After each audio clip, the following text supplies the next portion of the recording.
Hello students, आपका फिर से स्वागत है अपने YouTube चैनल 7 स्टार फिजिक्स में। पिछले वीडियो तक हमने गाउस का नियम और उसके अनुप्रयोग पढ़ लिए थे, जिसमें पहला अनुप्रयोग अनंत लंबाई का सीधा और आवेशित चालक तार के कारण विद्युत क्षेत्र, दूसरा था अनंत लंबाई की कुचालक पट्टिका के कारण विद्युत क्षेत्र और तीसरा था अनंत लंबाई की चालक पट्टिका के कारण विद्युत क्षेत्र हमने ज्ञात कर लिया था। अब चलते हैं हमारे इसी क्रम में आगे बढ़ते हुए चौथे अनुप्रयोग में, और वो अनुप्रयोग क्या है? आवेशित और चालक गोले के कारण विद्युत क्षेत्र की तीव्रता। तो आवेशित चालक गोला, और वो भी कैसा होना चाहिए? खोखला होना चाहिए। जब खोखला गोला है तो फर्क नहीं पड़ेगा हमें कि कुचालक है या चालक है। तो कुचालक हो या चालक, हमें यही डेरिवेशन करना है। खोखला गोला, इसका एग्जाम्पल है फुटबॉल। तो चलिए शुरू करते हैं, हमारा डायग्राम से शुरू करेंगे। तो मान लिया मैंने कैपिटल आर त्रिज्या का एक आवेशित और ओ केंद्र का एक खोखला गोला लिया, जिस पर प्लस क्यू आवेश मैं एक समान रूप से वितरित कर देती हूँ। प्लस क्यू आवेश है इस पर एक समान रूप से, और एक पृष्ठ है, इसलिए पृष्ठीय आवेश घनत्व हम क्या मान लेंगे? सिग्मा मान लेंगे। अब देखिए, हम दो चरणों में करते हैं। पहले तो हम विद्युत क्षेत्र की दिशा ज्ञात करते हैं, फिर हम इसका परिमाण ज्ञात करते हैं। तो पहले दिशा को देखें तो ये जो आवेशित गोला है, इसको हम एक बिंदु आवेश मानकर यदि हम ज्ञात करें तो बिंदु आवेश के कारण विद्युत क्षेत्र की तीव्रता की दिशा हमेशा त्रिज्यीय रूप से बाहर की ओर होगी। धनावेश है इसलिए बाहर की ओर। तो यदि हम मान लीजिए ये गोला है, हम किसी भी बिंदु पर यदि हम विद्युत क्षेत्र की दिशा ज्ञात करना चाहेंगे तो त्रिज्यीय रूप से बाहर की ओर ही ज्ञात होगी। यदि हम यहाँ ज्ञात करेंगे तो ये इस प्रकार हमें बाहर की ओर एक गोला बनाते हुए, सर्कल बनाते हुए बाहर की ओर हमें ज्ञात होगी। अब हम चलते हैं इसके परिमाण पर। परिमाण को हम 3 पार्ट में डिवाइड करते हैं। 3 पार्ट कौन कौन से? पहला, इस गोलीय कोश के बाहर विद्युत क्षेत्र की तीव्रता, दूसरा इस गोलीय कोश के पृष्ठ पर विद्युत क्षेत्र की तीव्रता, और तीसरा इस गोलीय कोश के अंदर विद्युत क्षेत्र की तीव्रता। तो सबसे पहले हम बाहर से शुरुआत करते हैं। पहले हम बाहर, सबसे पहला हमारा अनुप्रयोग है गोलीय कोश के बाहर विद्युत क्षेत्र की तीव्रता। बाहर मान लिया मुझे आर दूरी, स्मॉल आर दूरी पर विद्युत क्षेत्र की तीव्रता ज्ञात करने हैं। तो हम क्या करें? हमें गाउसियन प्रमेय लगाने के लिए गाउसियन पृष्ठ चाहिए। चूंकि ये गोला है तो हम गाउसियन पृष्ठ भी क्या मान ले? एक गोला ही मान लेंगे। तो मैं क्या करूंगी? आर त्रिज्या का एक गाउसियन पृष्ठ या एक गोले की मैं कल्पना करती हूँ। इसकी यहाँ त्रिज्या मैंने क्या ले ली? आर ले ली। और मुझे इस बिंदु पर, यहाँ मान लीजिए कोई बिंदु P है, विद्युत क्षेत्र की तीव्रता ज्ञात करनी है। और यहाँ मैं एक क्षेत्रफल अल्पांश मान लेती हूँ ds। ये क्षेत्रफल अल्पांश मैंने क्यों माना है? क्योंकि अभी हम गाउसियन प्रमेय पढ़ेंगे, उसमें इसकी आवश्यकता हमें पड़ेगी। तो गाउसियन प्रमेय क्या है? और यहाँ से बाहर के बिंदु पर है, तो ध्यान दीजिए कैपिटल आर दूरी कम है, स्मॉल आर दूरी ज्यादा है। तो बाहर के बिंदु को हम किस प्रकार दर्शाएंगे? Capital R is greater than small R. Gaussian प्रमेय क्या है? समाकलन E vector dot ds vector is equal to q upon epsilon naught है। तो E की दिशा तो त्रिज्यीय रूप से बाहर की ओर इस प्रकार होगी ही। ds की दिशा क्या होगी? यहाँ पर अगर यदि हम स्पर्श रेखा खींचे और इससे लंबवत ds की दिशा भी क्या होगी? कुछ इसी प्रकार होगी। ये ds वेक्टर की दिशा और ये E वेक्टर की दिशा।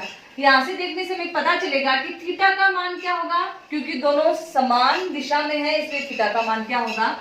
0। डॉट प्रोडक्ट खोलेंगे, डॉट प्रोडक्ट खोलते हैं तो क्या आता है? cos theta. तो चलो मैं इसका डॉट प्रोडक्ट खोलती हूँ, क्या आएगा? समाकलन E ds cos थीटा, और थीटा का मान यहाँ क्या मिला हमें? 0। cos 0 is equal to Q। कुल जो आवेश है इस पूरे गाउसियन पृष्ठ के अंदर कुल आवेश कितना है? जो हमने माना था, कितना माना था हमने? Q आवेश माना था। तो Q अपॉन एप्सिलॉन नॉट। अब देखिए यहाँ से cos 0 का मान क्या होता है? cos 0 का मान होता है 1। तो ये मैंने इसको यहाँ से 1 से गुणा कर दिया, तो क्या बचा? E गुणा ds। अब यहाँ देखिए E और ds, E का मान देखिए यहाँ पर सब जगह ई की दिशा तो अलग अलग होगी ही, पर गाउसियन पृष्ठ है उसकी त्रिज्या तो समान है, यानी इस पूरे प्रत्येक पृष्ठ पर प्रत्येक पृष्ठ की केंद्र से दूरी क्या होगी, r, स्मॉल r ही होगी ना। तो यहाँ से स्मॉल r ही होगी, तो ई का परिमाण क्या होगा, हर जगह समान होगा। समान हुआ तो कांस्टेंट हुआ, कांस्टेंट को हम समाकलन से क्या ले लेते हैं, बाहर ले लेते हैं। तो इसको बाहर लेके E D S is equal to Q upon epsilon naught. अब हमें इस पर काम करना है, समाकलन डीएस पर। यहाँ ध्यान दीजिए, ये है डीएस अल्पांश।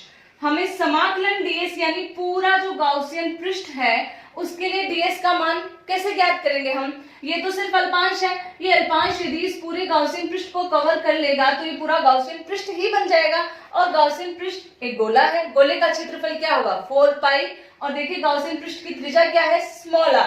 तो क्या होगा, यहां से E और ds का मान क्या होगा, गुणा 4 pi r square is equal to Q upon epsilon naught. यहां से यदि मैं E का मान ज्ञात करूं तो क्या आएगा, Q upon 4 pi epsilon naught into r square. और यदि मैं इसको सदिश रूप में व्यक्त करूं, E vector is equal to क्या आएगा, दिशा हमेशा क्या होगी इसकी, त्रिज्यीय रूप से होगी, इसलिए मैं इसको लिख दूंगी r कैप। ये तो हमारा आया पहला केस। पहला केस क्या था, गोले के बाहर के बिंदु पर विद्युत क्षेत्र की तीव्रता। अब हमें दूसरा पॉइंट लेना है, दूसरा पॉइंट यानी गोले के पृष्ठ पर। कहां पर, पृष्ठ पर। यहां ध्यान दीजिए, यहाँ तो स्मॉल r बड़ा है, कैपिटल R छोटा है। यदि जो बिंदु है ये घटते घटते इसके पृष्ठ पर ही आ जाए तो आप देख सकते हैं r, स्मॉल r और कैपिटल R में क्या संबंध होगा, दोनों क्या होंगे, बराबर होंगे, यानी small r is equal to capital R। तो अब यहां से क्या हम E का मान आसानी से बता सकते हैं, हमें इतना बड़ा डेरिवेशन करने की जरूरत नहीं है क्योंकि हमारे पास ये फॉर्मूला पहले से है। तो E का मान पृष्ठ पर, यदि मैं इसको आउट लिखूं क्योंकि ये कहाँ है, गोले के बाहर है, इसको मैं पृष्ठ यानी सरफेस पे लिखूं, ES का मान हमारे पास क्या होगा, देखिए R is equal to R, तो हमें स्मॉल r की जगह क्या लिखना है, कैपिटल R, यानी Q upon 4 pi epsilon not capital R square और R कैप। ये कहां पर आ गया, गोले के पृष्ठ पर विद्युत क्षेत्र की तीव्रता। अब यदि हम चले गोले के अंदर, तीसरा पॉइंट हम कहां ले, गोले के अंदर, तो देखिए गोला कैसा है, तीसरा पॉइंट, गोला कैसा है, खोखला गोला है। खोखला गोला है तो आवेश पूरा का पूरा गोले के बाहर वितरित है। गोले के अंदर यहाँ पर हम देख सकते हैं क्योंकि सारा का सारा आवेश इसके बाहर है, इसलिए गोले के अंदर आवेश कितना है हमारे पास, 0 है। तो यहां से हम वापस कौन सी प्रमेय लगाएंगे, गाउसियन प्रमेय। गाउसियन प्रमेय क्या है, समाकलन E vector dot ds vector is equal to Q upon epsilon naught. यहां पर Q का मान क्या है, Q का मान 0 है, तो मैं लिख सकती हूं E ds cos theta is equal to 0। अब ds क्या है, क्षेत्रफल अल्पांश। अब क्षेत्रफल तो अंदर कुछ न कुछ होगा, अशून्य मान ही होगा, इसलिए इन तीनों में से किसी एक का मान 0 होना चाहिए, इसलिए E का मान हमें अंदर के किसी बिंदु पर E का मान हमारे पास क्या आ जाएगा, 0 आ जाएगा। तो देखिए 3 बिंदुओं पर हमने ज्ञात कर ली, अंदर 0, बाहर Q upon 4 pi epsilon naught into capital R square, और अंदर है Q upon 4 pi epsilon naught into small r square. अब सारा काम करने के बाद हमारे पास क्या काम रह जाता है, ग्राफ बनाना। तो ग्राफ हम बनाएंगे E और R के बीच में। तो देखिए यहाँ स्मॉल r और यहाँ है हमारे पास E। देखिए हमने इसको 3 पार्ट में डिवाइड किया है, तो इस ग्राफ को भी 3 पार्ट में डिवाइड कर ही देते हैं। 3 पार्ट कौन कौन सा है, पहला पार्ट तो है जब R और R में, यहाँ पर तीसरा बिंदु क्या था, अगर हम यहाँ कहीं दूरी ले, ये जो दूरी है ये तो मैं कैपिटल R त्रिज्या है, और ये दूरी मैं क्या लूं, यहाँ स्मॉल r है, तो यहाँ दिख सकता है कैपिटल R बड़ा है, स्मॉल r छोटा है, तो मैं लिख सकती हूँ R is greater then R, यानी capital R is greater than small r। तो चलिए मैं एक ही पॉइंट से हमें समझ में आ जाएगा, यहाँ मैं R इज इक्वल टू क्या मान लेती हूँ, R। अब देखिए अंदर के बिंदु पर विद्युत क्षेत्र की तीव्रता कितनी है? 0 है। तो अंदर तो 0 है, तो चलते हैं फिर पृष्ठ पर। अंदर से हम यहाँ कहाँ आएंगे? बाहर, पृष्ठ पर आएंगे पहले। तो पृष्ठ पर विद्युत क्षेत्र की तीव्रता का मान देखें, यहाँ कांस्टेंट है। Q constant 4 pi epsilon naught R. Q एक बार दे दिया आवेश, वो कांस्टेंट, त्रिज्या इसकी है कांस्टेंट, तो हमारे पास एक कांस्टेंट मान मिलेगा और उसका मान हमारे पास कितना है? Q upon 4 pi epsilon naught into R square. अब देखते हैं पृष्ठ के बाहर यानी गोले के बाहर के बिंदु पर विद्युत क्षेत्र की तीव्रता। तो गोले के बाहर के बिंदु पर हम देख सकते हैं यहाँ E और R स्क्वायर में क्या रिलेशन है? 1 अपॉन आर स्क्वायर के समानुपाती है। तो देखिए यहाँ से ग्राफ जैसे जैसे R का मान बढ़ेगा E का मान क्या होता जाएगा? घटता जाएगा। तो कुछ इस प्रकार, और जैसे जैसे R का मान बहुत ज्यादा बढ़ता जाएगा, अनंत की ओर बढ़ता जाएगा, तो E का मान क्या हो जाएगा? 0 हो जाएगा। तो अब आप ग्राफ से देख के बता सकते हैं कि E का मान सबसे ज्यादा हमें कहाँ प्राप्त हुआ? E का मान सबसे ज्यादा हमें इसकी सतह पर प्राप्त हुआ। यहाँ पर तो E का मान क्या है? 0 है। यहाँ पर E का मान क्या है? Q upon 4 pi epsilon naught R square. तो सबसे ज्यादा E का मान सतह पर, फिर E का मान घटता घटता घटता, जैसे जैसे R का मान बढ़ेगा E का मान घटता जाएगा।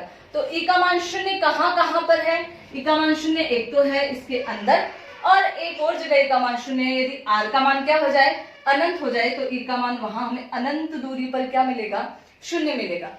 ये तो था हमारे पास गोलीय कोश, यानी अंदर से गोला कैसा होना चाहिए? खोखला होना चाहिए।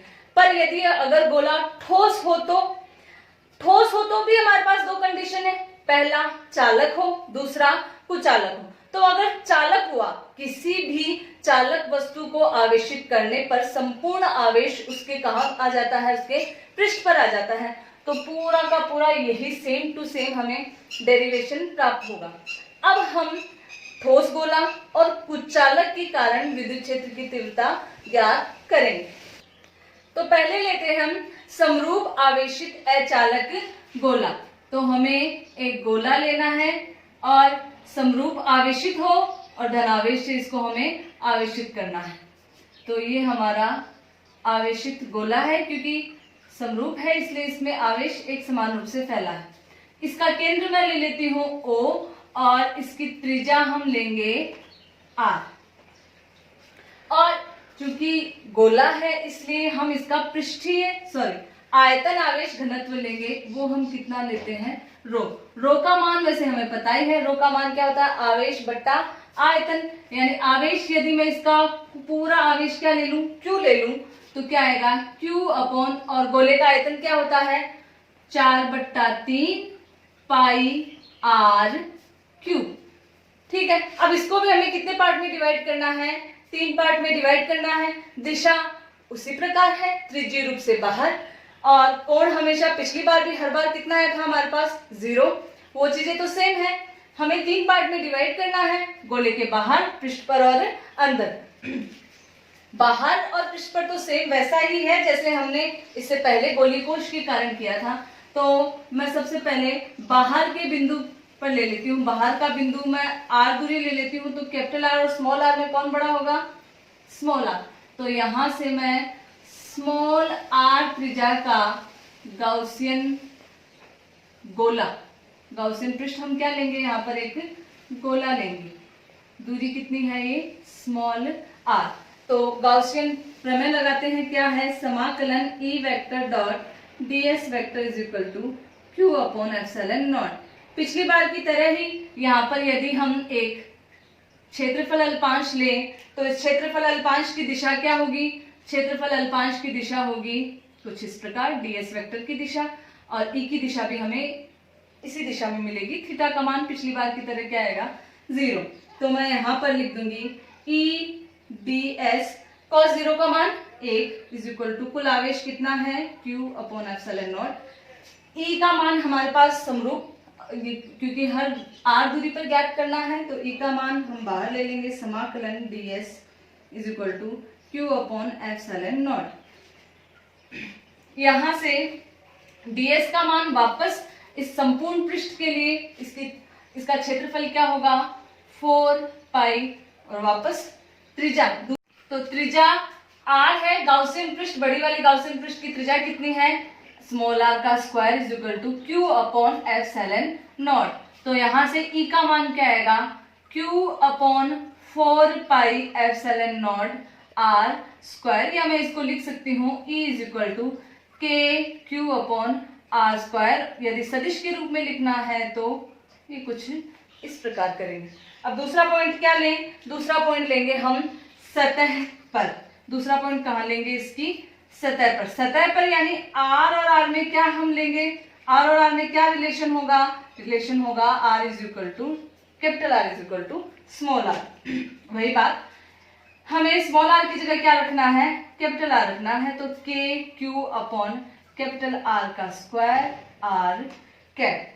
तो ये तो बिल्कुल सेम टू सेम वैसे ही दो हमने कंडीशन ली है जो अभी अभी से जस्ट पहले हमने खोखले गोले के कारण ली। अब इसकी जो तीसरी कंडीशन है वो इंपॉर्टेंट है। पिछली बार तो क्या था, अंदर आवेश 0 था तो चीजें आसान हो गई। इस बार यहाँ देख सकते हैं अंदर आवेश 0 है क्या, नहीं है। तो इस बार हमें इसका तीसरा पॉइंट अच्छे से थोड़ा ध्यान से करना है और ये इंपॉर्टेंट भी है। तो एग्जाम में भी बड़े वाले क्वेश्चन में कभी कभी ये जो न्यूमेरिकल है, ये जो डेरिवेशन है ये आ जाता है। तो हमें क्या लेना है, एक वापस हमारा समरूप आवेशित ठोस गोला। इसकी त्रिज्या हम कितनी लेंगे, वही इसकी त्रिज्या कितनी है, कैपिटल R। अब हमें R बाहर अंदर के पृष्ठ पर, तीसरा पॉइंट क्या है, अंदर के पृष्ठ पर R और R में क्या संबंध होगा, अंदर में यहाँ कहीं हमें विद्युत क्षेत्र की तीव्रता ज्ञात करनी है। तो इससे दूरी मैं क्या मान लेती हूँ, स्मॉल r।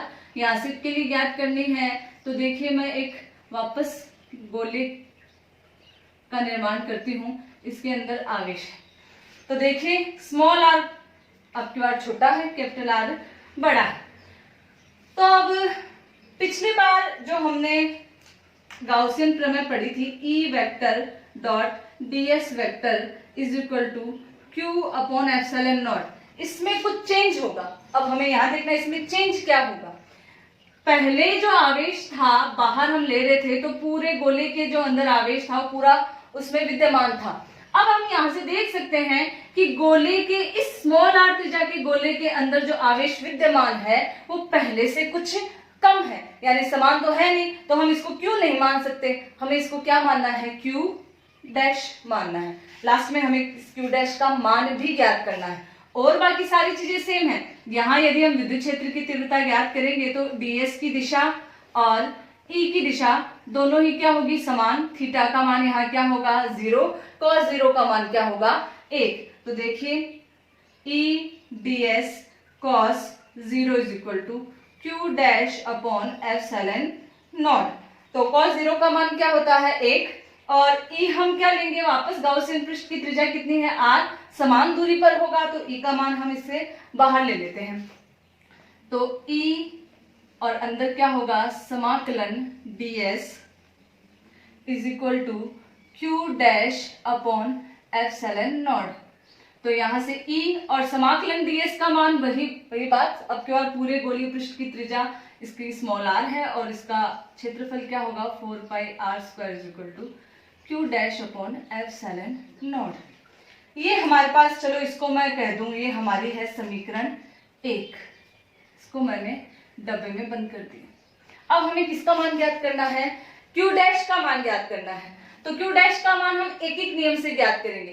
कैसे ज्ञात करेंगे, जैसे पहली दूसरी क्लास में सवाल आता था, यदि 5 रुपए में 10 टॉफी आती है तो 8 रुपए में कितनी आएगी। तो हम क्या करते थे, पहले 1 रुपए के लिए ज्ञात करते थे और फिर जितना भी हमें 8 के रुपए के लिए पूछा है, 10 रुपए के लिए पूछा है, हम उसके लिए ज्ञात करते थे। तो वैसे ही हम यहाँ ज्ञात करेंगे। देखिए आयतन कितना है संपूर्ण इसका, 4/3 पाई r क्यूब, बड़े वाले गोले का। तो मैं लिखूंगी 4/3 पाई r क्यूब आयतन वाले गोले में निहित आवेश कितना है, हमारे पास आवेश कितना है, q आवेश। 4/3 पाई r क्यूब वाले गोले में आवेश कितना है, q। तो एकांक आयतन वाले गोले में आवेश कितना होगा, Q upon 4/3 pi R cube. पर हमें किसके लिए चाहिए? देखो ये छोटा वाला गोला, छोटे वाले गोले का आयतन क्या होगा? 4/3 पाई स्मॉल आर क्यूब। तो 4/3 पाई स्मॉल आर क्यूब आयतन वाले गोले में आवेश, और वो आवेश हमने क्या माना है? Q dash. Q डैश का मान क्या होगा? Q upon 4/3 pi R cube capital R गुणा 4/3 पाई स्मॉल आर क्यूब। जो कट रहा है उसे काट देंगे, तो Q डैश का मान क्या आ जाएगा? Q इंटू आर क्यूब बट्टा कैपिटल आर क्यूब। तो हमें किसमें मान रखना है? इसका समीकरण 1 में मान रखना है। तो चलिए रखते हैं यहां से इसको। E का मान 4 पाई आर स्क्वायर ई गुणा बराबर Q डैश का मान क्या है? Q अपॉन आर क्यूब बट्टा आर क्यूब और इंटू एप्सिलॉन नॉट। वापस जो कट रहा है उसे काट देंगे, तो E का मान क्या होएगा? Q और यहाँ एक R बचेगा, Q into R upon 4 pi epsilon naught R cube, और सदिश रूप में लिखें तो R कैप। ये हमारे पास विद्युत क्षेत्र की तीव्रता का मान आया है। कहाँ आया है? गोले के अंदर। इसी में यदि हमें गोले के केंद्र पर मान ज्ञात करना हो तो केंद्र पर हम देख सकते हैं कि स्मॉल आर का मान क्या हो जाएगा? 0 हो जाएगा। तो ये तो है इस गोले के अंदर, और सेंटर पर E का मान क्या होगा? R का मान 0 रखते ही मान क्या हो जाएगा? 0 आ जाएगा। तो चलिए डेरिवेशन तो हो गया, अब क्या बनाते हैं? इसका ग्राफ। ग्राफ में वापस पिछली बार की तरह हमें किस किस के बीच में ग्राफ खींचना है? E और R के बीच में। तो देखिए ये मैंने लिया यहाँ पर E और यहाँ लिया हमने R। एक हमें पार्टीशन करना है। किसका पार्टीशन होगा? जहां R is equal to R, गोले के अंदर और गोले के बाहर, गोले की सतह पर। तो देखिए केंद्र पर यहाँ तो मान कितना है? 0 है। और जैसे जैसे केंद्र से हम सतह पर जाते, पहले तो R दूरी पर जाएंगे, तो अंदर वाले में यहाँ पर देखिए अंदर E का मान R के समानुपाती है। समानुपाती होता है तो ग्राफ क्या आता है? कि सीधी रेखा। और कहां तक समानुपाती होगा? ये देखिए यहाँ कुछ इस प्रकार। यहाँ पर R दूरी पर यानी सतह पर E का मान अभी हमने निकाला था Q upon 4 pi epsilon naught R square, या हम बोल सकते हैं KQ अपॉन R स्क्वायर। तो ये कांस्टेंट है, तो मैं इसका मान लिख देती हूँ Q अपॉन 4, या शॉर्ट में लिख देते हैं KQ अपॉन R स्क्वायर। अब इसके बाहर ये तो था अंदर, अंदर ये सतह पर, और बाहर के बिंदु पर हम क्या देखते हैं? बाहर के बिंदु पर R स्क्वायर के समानुपात या E का मान हम लेंगे KQ upon small r square, यानी इन दोनों के बीच में व्युत्क्रमानुपाती है। तो पिछली बार की तरह ग्राफ कुछ कैसा आएगा? इस प्रकार, ये E आउट। तो वापस हम देख सकते हैं अधिकतम मान कहां पर है? इसकी सतह पर हमें अधिकतम मान मिला है। तो देखिए पूरा डेरिवेशन था। पहले के जो 2 पॉइंट थे वो तो एग्जैक्टली सेम थे जैसा हमने गोलीय कोश के कारण पढ़ा था। अब आता है अंदर। मेन इंपॉर्टेंट कहाँ है? इसके अंदर। अंदर वाले में मेन बात हमें ये ध्यान रखनी है कि हमें क्यों नहीं मानना, वो मान क्यों नहीं है, क्यू से कुछ कम है, वो हमने क्या मान लिया? Q dash. और हमें एक एक नियम से क्यू का मान, क्यू डैश का मान ज्ञात करके इनका मान ज्ञात कर लिया और हमने इसका ये ग्राफ बना दिया। अब आगे हम चलते हैं चालक की सतह पर लगने वाला बल। तो चलिए अब हम देखते हैं चालक की सतह पर लगने वाला विद्युत दाब। तो मैंने ये यहाँ पर एक चालक ले लिया है, इसको मैं समान रूप से आवेशित कर देती हूँ। मान लिया इसका इस पूरे चालक पर आवेश कितना है? Q है। और पूरा जो चालक है इसका जो पृष्ठीय क्षेत्रफल घनत्व है वो मैं क्या ले लेती हूँ? सिग्मा। तो पहले हम समझते हैं कि इस पर विद्युत दाब लगता कैसे है। तो यहाँ देखिए ये जो चालक है, इस चालक पर जब हम आवेश इसको देंगे तो संपूर्ण आवेश कहाँ चला जाएगा? संपूर्ण आवेश इसकी सतह पर चला जाएगा। जब सतह पर संपूर्ण आवेश जाएगा तो हम देखते हैं कि ये देखिए यहाँ धनावेश, संपूर्ण आवेश धनावेशित है। तो ये सारे धनावेश है, एक दूसरे को क्या करेंगे? प्रतिकर्षित करेंगे। चलिए हम समझते हैं, जैसे एक कमरे में 5-6 लोग हैं, उनको यदि ये कहा जाए कि उन्हें अपने एक दूसरे से अधिकतम दूरी पर रहना है, तो अधिकतम दूरी के लिए वो कहाँ जाएंगे? अब कमरे को छोड़कर बाहर तो जा नहीं सकते। जैसे ये आवेश है, इस चालक को छोड़कर कहाँ जाएंगे? बाहर नहीं जा सकते, तो कहाँ जाएंगे? इसकी पृष्ठ पर आ जाएंगे। और अगर ज्यादा से ज्यादा यदि कमरे में जो लोग हैं वो क्या कर सकते हैं कि जब दीवारों पर जाएंगे अधिकतम दूरी के लिए, और ज्यादा से ज्यादा वो क्या करेंगे? दीवारों पर अपनी कमर से क्या लगा सकते हैं? धक्का लगाएंगे। उसी प्रकार यहाँ पर ये जो धनावेश है एक दूसरे से प्रतिकर्षित होंगे, तो ये कुछ इस प्रकार से बल लगाएंगे कि ये जो पृष्ठ है इसकी सतह पर एक तनाव उत्पन्न होगा। ये तनाव, ये धक्का, यही क्या होता है? विद्युत दाब। दाब को हम किसे लिखते हैं? P से। दाब का फॉर्मूला क्या होता है? एकांक क्षेत्रफल पर लगने वाला बल, यानी F/S। और यदि मैं अल्पांश लूं तो यही दाब का फॉर्मूला हमारे पास क्या आ जाएगा? dF/ds। तो चलिए, हमें दाब का फॉर्मूला चाहिए, हम इसी एग्जाम्पल से आगे बढ़ते हैं। मैं क्या करती हूँ कि ये जो हमारा चालक है इसको 2 पार्ट में डिवाइड कर लेते हैं। 2 पार्ट, ये एक तो मैंने अल्पांश में भाग ले लेती हूँ इसका, इस अल्पांश भाग को मैं लेती हूँ AB। इस पूरे पर आवेश Q है, तो इस अल्पांश पर आवेश मैं क्या लूंगी? DQ। और इसका इस शेष भाग में यहाँ C लिख देती हूँ, तो शेष भाग क्या होगा? A, C और B। अब मैं यहाँ क्या करें, हम 2 पॉइंट लेते हैं। एक तो बिंदु हम लें इसके अंदर, ये बिंदु मैं क्या मान लेती हूँ? Q। एक मैं बिंदु लूं इसके बाहर, यहाँ बिंदु क्या है? बाहर वाला बिंदु मैंने ले लिया P। हमें क्या ज्ञात करनी है? विद्युत क्षेत्र की तीव्रता। तो देखिए बिंदु Q बिंदु पर विद्युत क्षेत्र की तीव्रता का मान क्या होगा? हम जानते हैं और हमें पता भी होना चाहिए, किसी भी चालक के अंदर सदैव विद्युत क्षेत्र की तीव्रता का मान 0 होता है, यानी EQ का मान क्या है? 0 है। तो चलिए इसको थोड़ा सा और आगे बढ़ाएं। AB के कारण मैं विद्युत क्षेत्र मान लेती हूँ E1, और ACB जो शेष भाग है इसके कारण विद्युत क्षेत्र मैं क्या मान लेती हूँ? E2। तो हम क्या करें, इस AB और इस ACB इन दोनों के कारण बिंदु Q पर विद्युत क्षेत्र की तीव्रता की दिशा देखते हैं। तो कैसे देखें? ये देखिए, यहाँ पर ये AB है तो चालक का ही भाग, तो AB के कारण बिंदु Q पर विद्युत क्षेत्र की तीव्रता की दिशा किस प्रकार होगी?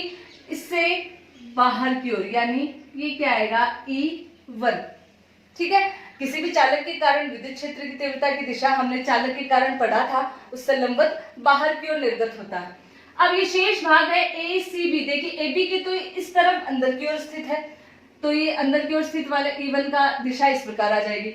अब ये ACB के कारण ये जो बिंदु है, ये बिंदु इससे दाईं ओर स्थित है, तो इसके कारण इस ACB के कारण बिंदु Q पर विद्युत क्षेत्र की तीव्रता की दिशा क्या होगी?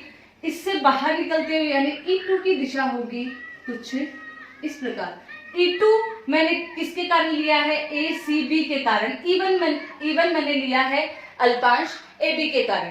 तो हम यहाँ लिख सकते हैं EQ का मान क्या होगा? देखिए यहाँ से E1 और E2 दिशा क्या है? विपरीत है, तो दिशा विपरीत होने पर 180 डिग्री का कोण होता है। मैं डायरेक्ट इसको लिख सकती हूँ E1 माइनस E2, या हम चाहे तो E2 माइनस E1 भी लिख सकते हैं, पर EQ का मान है कितना? 0 है, तो मैं लिख सकती हूँ E1 minus E2 is equal to 0। तो यहाँ से E1 बराबर क्या आ जाएगा? E2। इसे मैं क्या कह देती हूँ? समीकरण नंबर 1। चलिए EQ का काम तो हो गया खत्म। अब हम कहाँ चलते हैं? बिंदु P पर। वापस बिंदु P पर हमें विद्युत क्षेत्र की तीव्रता की दिशा ज्ञात करनी है। किस किस के कारण? AB अल्पांश के कारण और शेष ACB चालक के कारण। तो यहाँ देखिए, ये AB अल्पांश है, इसके वापस दाईं ओर ही P स्थित है, तो इस AB अल्पांश के कारण इधर स्थित है, तो P की दिशा, P पर विद्युत क्षेत्र की दिशा क्या होगी? इससे बाहर की ओर, यानी ये आई हमारे पास E1 की दिशा। अब ACB अल्पांश के कारण, ACB जो चालक का शेष भाग है, इसके कारण बिंदु P पर विद्युत क्षेत्र की तीव्रता की दिशा किस तरफ होगी? वापस ये ACB के इसी दाईं तरफ स्थित है, तो इसके कारण विद्युत क्षेत्र की तीव्रता की दिशा पुनः इसी दिशा में होगी यानी E2। तो मैं लिख सकती हूं बिंदु EP पर हम लिख सकते हैं दोनों की दिशा क्या होगी, समान है, तो मैं E1 प्लस E2 लिख सकते हैं। अब यहां ध्यान दीजिए, बिंदु P पर किसी भी चालक के कारण विद्युत क्षेत्र की तीव्रता का मान क्या होता है, क्या होता है मान हमने पढ़ रखा है पहले। EP का मान क्या होगा, सिग्मा अपॉन एप्सिलॉन नॉट। चलिए तो मैं मान लिख देती हूँ, sigma upon epsilon naught is equal to E1 plus E2, और E1 बराबर तो क्या है समीकरण 1 से E2, तो मैं लिख सकती हूँ E2 प्लस E2 यानी हम क्या लिख सकते हैं 2E2, तो E2 का मान क्या आ जाएगा, 2 इसके भाग में चला जाएगा, सिग्मा अपॉन 2 एप्सिलॉन नॉट। अब देखिए ये हम इसी से इस दाब को समझते हैं। ये जो AB अल्पांश है, इस AB अल्पांश पर ये जो शेष चालक है ये बल लगाएगा बाहर की ओर। हमें क्या ज्ञात करना है, इस बल का मान ज्ञात करना है। तो देखिए बल का मान ज्ञात करने से पहले हम E का मान, हमने E का मान पढ़ा था, बल का मान क्या होता है, F बराबर Q गुणा E होता है। ठीक है, यहाँ पर अल्पांश है इसलिए मैं क्या लिख सकती हूँ DF, और ये जो AB अल्पांश है इसका आवेश कितना है हमारे पास, DQ है, और ये किसके विद्युत क्षेत्र में रखा है, ये विद्युत क्षेत्र में ACB जो चालक है इसके विद्युत क्षेत्र में रखा है, तो मैं गुणा लिख सकती हूँ E2 का मान हमारे पास ज्ञात है, तो DF का मान क्या आएगा, सिग्मा अपॉन 2 एप्सिलॉन नॉट गुणा DQ। अब ध्यान दीजिए DQ का मान, सिग्मा का मान क्या होता है Q अपॉन S, पर यदि हमारे पास अल्पांश है तो हम लिख सकते हैं सिग्मा का मान, या DQ का मान यदि हमारे पास अल्पांश है तो हम लिख सकते हैं सिग्मा का मान तो वही रहेगा जो AB अल्पांश के लिए है और जो ACB अल्पांश के लिए है, आवेश घनत्व तो क्या रहेगा, समान रहेगा, तो मैं लिख सकती हूँ सिग्मा गुणा DS। तो यहां से DF का मान हमारे पास क्या आएगा, sigma upon 2 epsilon not. DQ का मान क्या है, सिग्मा गुणा DS, तो ये सिग्मा का हो गया स्क्वायर गुणा DS। तो यदि मैं यहां से लिखूं DF upon DS is equal to sigma square upon 2 epsilon naught. देखिए DF अपॉन DS हमने अल्पांश के लिए क्या है, इसका मान कितना है P, तो वैद्युत दाब का मान हमारे पास क्या आएगा, sigma square upon 2 epsilon not. हम इसको E के पदों में भी लिख सकते हैं किसी चालक के लिए। देखिए E का मान क्या होता है, यहाँ से E का मान होता है सिग्मा अपॉन एप्सिलॉन नॉट, तो यहाँ से सिग्मा का मान क्या आएगा, एप्सिलॉन नॉट गुणा E। यदि मैं P का मान रखूं epsilon not square E square upon 2 epsilon naught, ये 1 एप्सिलॉन नॉट से इसका कट जाएगा, तो P का मान आएगा 1/2 एप्सिलॉन नॉट गुणा E स्क्वायर। तो ये हमारे पास विद्युत दाब का फॉर्मूला आया है। विद्युत दाब का फॉर्मूला हमारे पास E के पदों में है और विद्युत दाब का फॉर्मूला हमारे पास सिग्मा स्क्वायर के पदों में है। अब हम करेंगे इनके ऊपर कुछ बेस न्यूमेरिकल, वो हम करेंगे नेक्स्ट वीडियो में। तो ठीक है, आज हमने क्या क्या पढ़ा है, गाउस के नियम की जो बाकी शेष एप्लीकेशन थी दोनों, वो एप्लीकेशन पढ़ी है और चालक पर लगने वाला बल पढ़ा है। बाकी जो न्यूमेरिकल्स है और इस चैप्टर का जो शेष पोर्शन है वो हम नेक्स्ट वीडियो में पढ़ेंगे। धन्यवाद।